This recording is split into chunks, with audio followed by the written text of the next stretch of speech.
Ny mofinaina isan'andro atolotry ny mpitandrina rakotina valina maoly.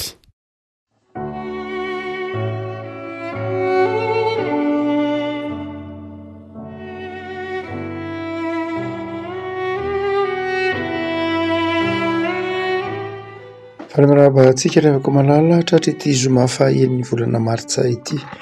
Ny mofinaina izay voalahatra ho antsika dia ny taratasy izay nosoratan'i Paoly ho an'ny Koritianina. Koritianina faharoa toko 17, Koritianina faharoa toko 17, raisina amin'ny 15 ka atsahatra amin'ny 10. Koritianina faharoa toko 17, 15 ka hatramin'ny 10 vakitsika amin'ny anaran'i Jesosy. Dinio ny tenanareo, na mitoetra amin'ny finoana ianareo na tsia.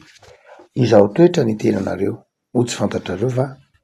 Ny amin'ny tenanareo fa ao anatinareo Jesosy Kristy raha tsy olona ny lavina ianareo. Nefa manantena fa ho fantatrareo fa izahay dia tsy olona ny lavina. Ary mangataka amin'Andriamanitra izahay mba tsy hanao izay ratsy ianareo. Tsy ny isehonay olona voazaha toetra nefa, fa mba hanaovanareo izay tsara, na dia ho toy ny olona ny lavina aza izahay. Fa tsy mahavita na inona anohitra ny marina izahay, fa hampandroso ny marina kosa.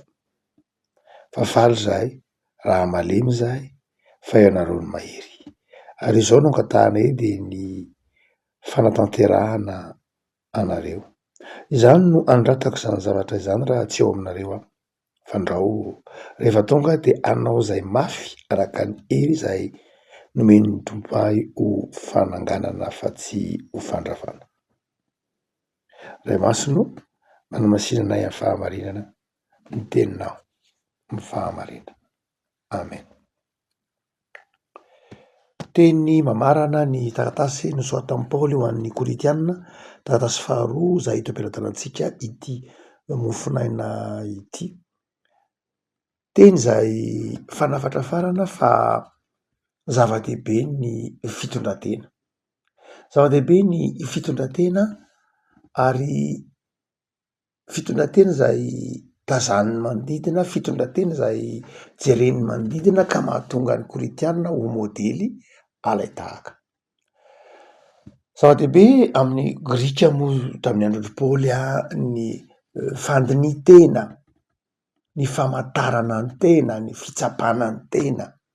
Izany hoe zava-dehibe ahafantarana ny fahamatorana eo amin'ny olona anankiray, tao amin'ny filozofia Grika sy ny fiarahamonina Grika, ny hoe ny olona mafy tena, ny olona tsy miandry ny hafa hanitsy azy, tsy miandry ny hafa hananatra azy, fa ny olona izay manitsy tena.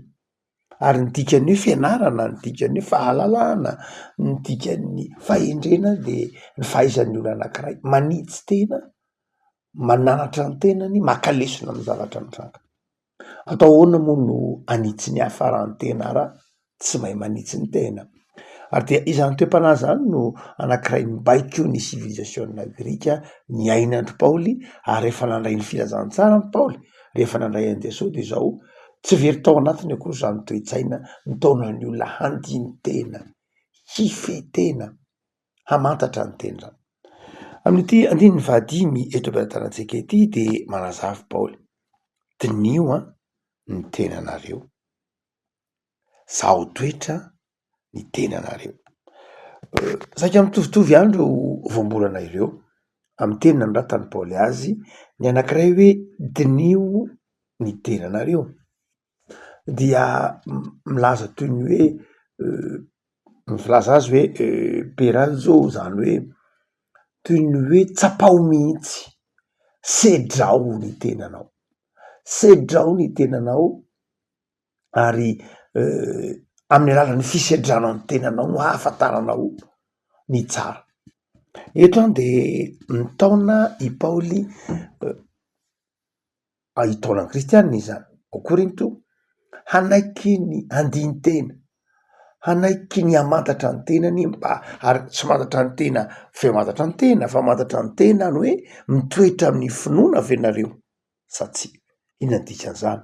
Betsaka ny olona rehefa ao anatin'ny zavatsarotra dia izao tsy mitoetra amin'ny finoana intsony. rehefa ao anatin'ny zava-manahirana ao anatin'ny zavatra na mety ho fivaliana ko ary de zao tsy mitoetra amin'ny finoana intsony.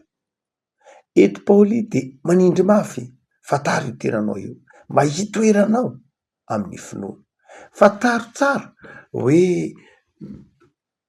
milamina tsara ve ny fitondrantenanao mba hahatonga anao ho modely satria mitazana ny fiainanao mitazana ny manodidina anao mitazana anao ny manodidina anao ka mitoetra am'ilay finoana venao sady ilay finoana eto de finoanan' Jesoa lay finoana eto de tsy inona tsy akory fa tsy finoana fefina fotsiny fa lay finoana manjary etika lay finoana manjary toetra lay finoana manjary moral de hoe Paoly tsotra be aty amin'ny taratasy ho an'ny Korintiana mamitiny izy zany eo tsarovy fa mijery anareo ny mpiarabelona aminareo de zao aza andrasana ho ny mpiarabelona ny manitsy anareo zay moa anankiray am'izay ataotsika hoe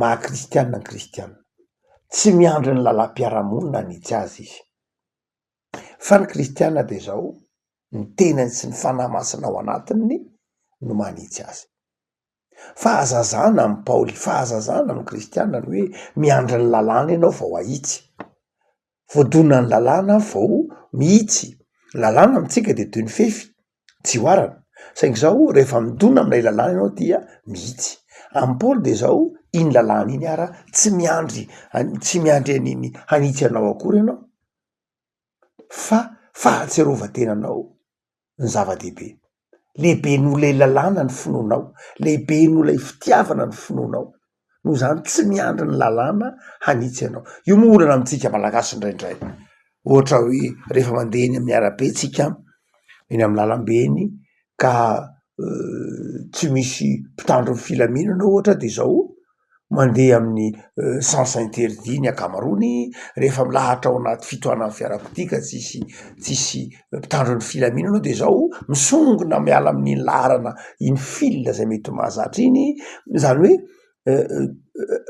miala rehefa tsisy mpanara-maso de zao ny andika fitsipika ny andika lalàna ihany ary de am'izay amin'ny Paoly dia fahazazana amin'ny Paoly ara de ny hoe raha amin'ny fampianaran'ny Paoly de tokony tsy ilain'ny kristianina akory manam-pahefana raha tena kristianina izy ny antony de zao satria ny fanahy masina ao anatiny satria ny tempolin'Andriamanitra ny tenany de raha tena kristianina izy de zao tsy miandry ny mpitandro ny filaminana hanitsy azy akory izy satria fantany ny dikany tenany dikany fiainany ary mahatonga amin'ny Paoly eto manao hoe tenio ny tenanareo mitoetra amin'ny finoana aloha sady tsy ny hafa no miandry hitsaranareo manao hoe ohatrany tsy mari-toerana zany finoanao zany ohatrany tsy milamina zany finoanao zany ohatrany fanohatra ny soratra masina zany fandehany zavatra hitondrano ny fiainanao zany de zao Paoly eto mitaona manao hoe dinio ny tenanao fa rehefa ohatra ka ny hafa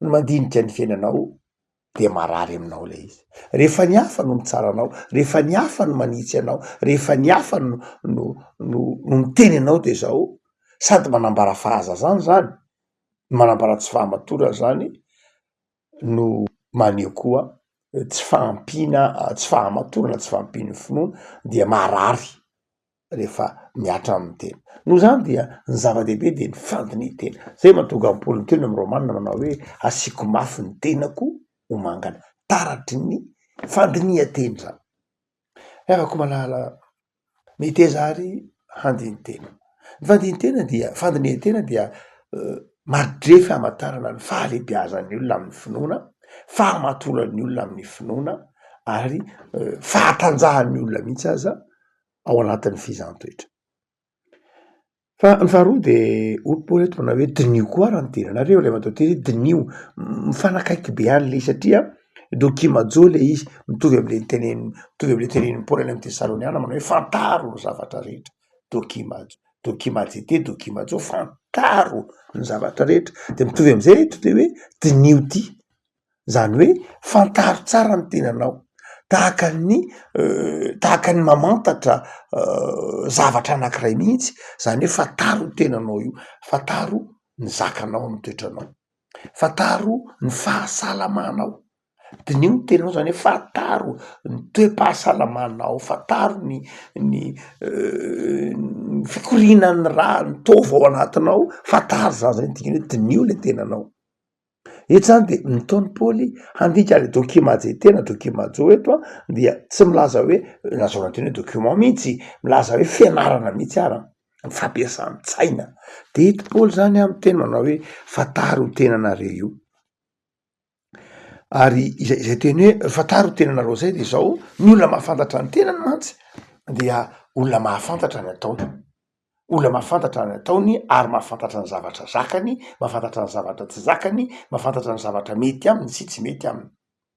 Ny anankiray am'izay hamaritana ny mahadala ny adala de zao tsy fantany ny tenany ka mipetraka amy toerana tsy tokony hisy azy izy, na koa tsy fantany tenany ka tsy mahay mametraka ny olona amy toerana tokony hisy azy izy, tsy fantany ny tenany ka manjary simbany na tsy hajainy, na koa tsy fantany ny tenany de manjary feno firehareana fotsiny izy. Eto Paoly raha miteny hoe document jody hoe dinio tsara mihitsy mampiasa ianao saina, tsy hoe mizaha toetra fotsiny fa mampiasa mihitsy ianao saina mba ahafantaranao ny tena izy amin'ny toetranao io, hoe tena toetranao ve le izy sa zavatra enivelany fotsiny kosmetika fotsiny, fa moa ve tena iainanao, tena toetranao le izy. Ohatry manao hoe mifanakaiky be reo matoa-teny anakiroa reo, ndray le hoe dinio ndray fantaro na ndray zao toetra na ndray koa azo teny hoe zao toetra ihany. Zavatra roa lehibe ary no azo lazaina ho tokony ho toe-tsaina mivoitra ao anatin' zany eviteny zany. Voalohany de zao ny olombelona amin'ny nanaovan'Andriamanitra azy dia ny saina, nataon'Andriamanitra eritreritra tsy tahaka amy biby. Ary satria mieritreritra ny olombelona de zao mieritreritra am'izay tokony ho hitondrany teny izy eo am'izay manodidina azy, ary tokony ho tompona andraikitra amin'ny fitondrantenany izy. Io anankiray zay ataotsika hoe andraikitra io amin'ny fitondrantena de isan'ny maha kristianina ny kristianina. Eto ary Paoly de manazava raha miteny izy hoe dinio, raha miteny izy hoe fantaro, raha miteny hoe zao tena de zao maoky ianao ho responsable, aoky ianao ho tompona andraikitra amin'ny fitondrantenanao satria be mpijery ianao, be mpitazana ianao.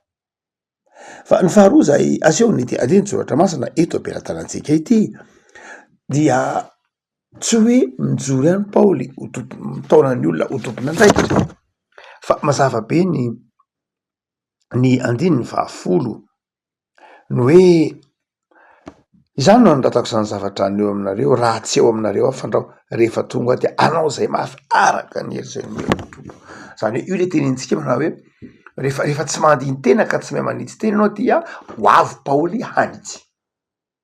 Ndika zany de zao ny olona zay mpitondra zava-baovao de olona efa naovaozon'ny tompo. No zany dia am'izao farany madiva ao faran'ny herinandro satria efa zomantsika anio dia mitaonanao i Paoly eto hamantatra ny tenanao satria ny tompo any dia te hanavao isan'andro ny fanoloran-tenantsika.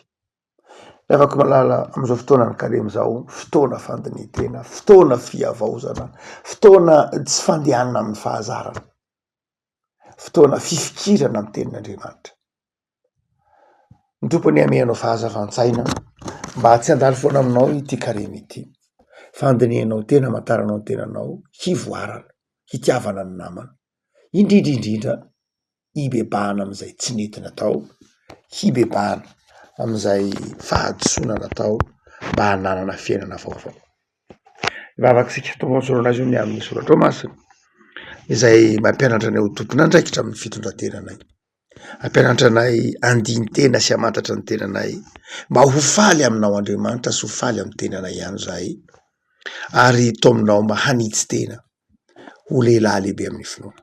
Da io ny zomanay anio mba ho feno fifaliana sy fandinitena, mba eo anay ny fahasalamana heri-tanjaka hoentinay mandroso amin'ny fanompona sy ny fanarahana anao. Terizo zay Jesoa mba ho eo ambany fahasoavanao ny fikelezany anay nyity zoma ty. Vavaka ho an'ny tokatrano tsirairay manaraka zao mofonay zao zahay. Ataovy tokatrano sisambatan'olona mahay mandiny tena mba tsy ho mora mitsara. Tokatrano mahay mandiny tena mba hi avao sy avoatra. Mpino mandiny tena sy mamantatra ny tena mba hanompo anao amin'ny faharetana. De manam-pianao ny tsirairay avy samy ho salama sy ho ambinina amin'ny zavatra rehetra. Jereo manokana ny tanindrazanay, jereo manokana ireo mpitondranay isan'ambaratonga, samy ho tahinao, samy ho tao aminao satria ianao Andriamanitra de tia ny tanindrazanay. De mierim-panahy ny fikelezanay natao isam-baratonga isan-drafitra mba hiavaozan'ny tanindrazanay amin'ny fahatsarana hatrany. Hitanao ny tsy fandriampahalemana amin'ny tranga maneran-tany, indrindra ny Moyen-Orient, vavaka zay tompo, mba ilamina ny toe-javatra rehetra ahafahan'ny olombelona zay noharianao hiasa, ahafahan'ny mpino mivavaka, ahafahan'ny fiangonana manompo anao, de mangatak'izay ny famindramponao tompo midiratsehatra andamina ny zavatra rehetra satria Andriamanitra tompon'izao rehetra zao ianao. Dia hoanao ny dera sy ny laza tompo fa ampitoero aminay kosa ny fitahinao amin'ny Jesosy Kristy mpamonjy. Amen.